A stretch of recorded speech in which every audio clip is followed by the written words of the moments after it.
Marcos. Él es abogado de la familia de las personas que murieron en el socavón del Paso Express. Abogado, muchísimas gracias por estar esta noche por acá. Buenas noches. Encantado. Buenas noches. Lo más importante y lo que debería ser el centro de todo esto es cómo está la señora Adela Soledad Romero López, esposa de Juan Mena y madre de Juan Mena Romero. ¿Cómo está la señora? Bueno, la señora está literalmente trastornada en su sensibilidad psicológica. Están sumamente indignados por el trato que han tenido. Se sienten demolidos por no solamente el duelo que están llevando después de estas muertes catastróficas del padre y del hijo y de las circunstancias de su muerte, la angustia, la tragedia, el terror que vivieron y que recuerdan momento a momento. Ha sido patético. Y ha sido patético porque además, desafortunadamente, no han tenido un respaldo adecuado y digno a las circunstancias del caso.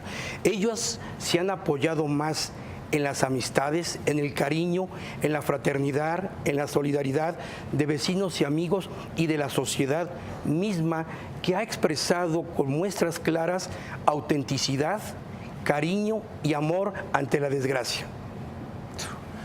Veíamos en la portada del diario Reforma hace un par de días una llamada entre el secretario de Comunicaciones y Transportes y la señora Adela Soledad Romero López. La nota informaba de un supuesto ofrecimiento de $1 millón y, hay que subrayar, de intimidación y acoso, porque le había dicho el secretario: si usted se va a meter a juicio, esos juicios tardan 15 años.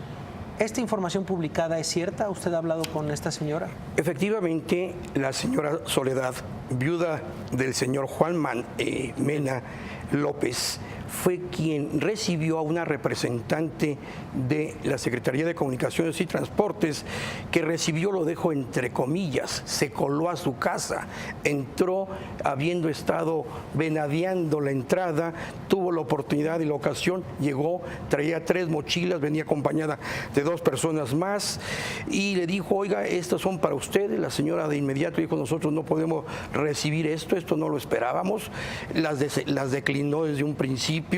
Y la persona que representante le dijo: oiga, para ustedes lo mejor es que deberían de negociar y pronto. Estos procesos de reclamo tardan muchos años, pero mire, le pido de favor que tome la llamada que aquí tengo del secretario, mi jefe. Y efectivamente le pasa la llamada, la viuda, pues con toda amabilidad, humildad y sencillez que la caracteriza, toma la llamada atenta y respetuosamente y escucha lo que le dice el secretario, en el sentido de que lo mejor que deben de hacer es tratar de negociar. Entonces la señora, pues impactada con toda esta circunstancia alrededor de ella, esta presión de días en donde han tenido que atender un sinnúmero de visitas, comparecencias, etcétera, atender los procesos, Comisión Nacional de Derechos Humanos, procuradurías, etcétera, peritos, etcétera, pues ha sido un cúmulo de presión importantísima. Podemos imaginar el estado de ánimo de la señora y la sorpresa de hablar con el secretario de Comunicaciones y Transportes. En fin, ella le dijo que lo pensaría. La representante le dijo que pues será lo mejor y además negociar sin abogados. A lo que la viuda le dijo: señora, por favor, claramente les hemos instruido que cualquier tema relacionado a este catastrófico accidente de nuestros familiares sea tratado directamente con nuestros abogados. Y la razón de ello es porque no estamos en una aptitud psicológica, ni anímica, ni preparadas para sostener estos diálogos. Claro. Después de esto, vienen estas reuniones de trabajo entre el secretario y senadores, y también entre el gobernador Graco Ramírez y senadores. ¿Miente el secretario de Comunicaciones y Transportes cuando dice que no ha ofrecido ningún tipo de indemnización?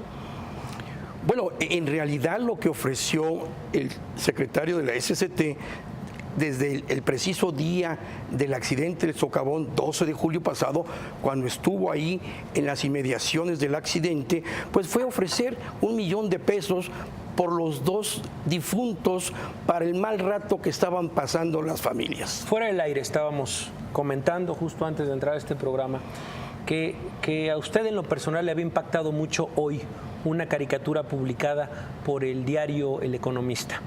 Tenemos la caricatura. A ver, vamos a verla. Es el secretario de Comunicaciones y Transportes diciendo cuánto es lo menos. ¿Por qué le impactó, abogado, esta caricatura? Pues mire, me ha impactado en mi sensibilidad como abogado. Me podría catalogar como cualquier ser humano prócer de la justicia. Hay que buscarla, hay que pelearla, no siempre se da. Y en ese sentido, pues yo creo que la justicia no se regatea. No se regatea, menos en circunstancias tan catastróficas y de hechos ilícitos tan graves y evidentes. Tuve oportunidad de ver algunas de las comparecencias de ayer y antier, y lo que más me sorprendió no fue lo que declararon una y otra persona. ¿Qué le sorprendió?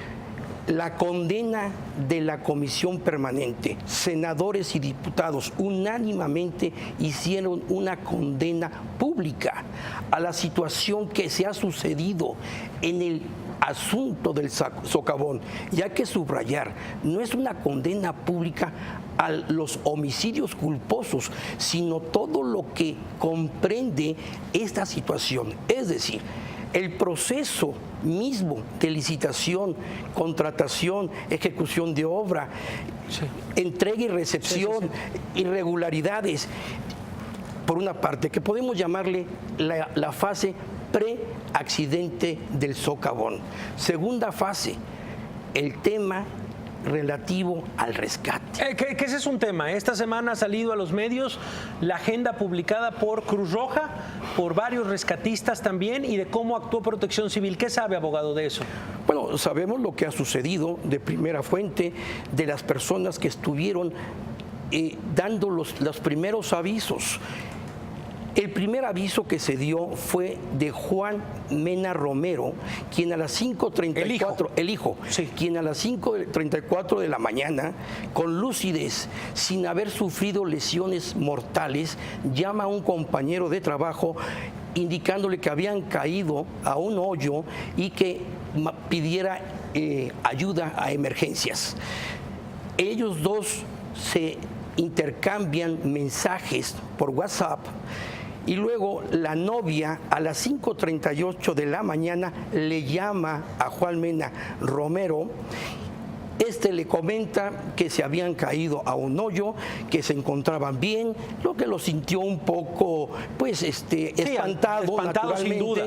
Inmediatamente ella habló a emergencias, al 911, le tomaron los datos, informó que se había sucedido el accidente y dio la ubicación y que se había caído en un hoyo su novio con su papá en un coche.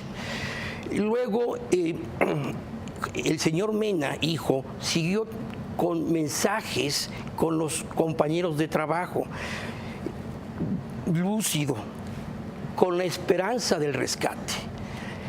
Ellos generaron una gran esperanza porque habían logrado comunicarse salvos, conscientes, con vida de que los iban a rescatar.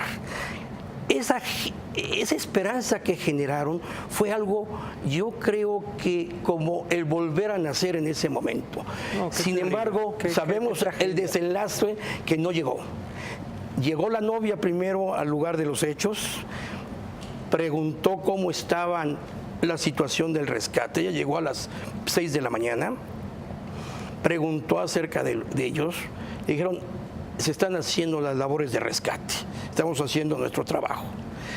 Llegó después la hermana que es una madre soltera con un hijo también, y esperaron hasta que fue evolucionando los reportes y mensajes que se les estuvieron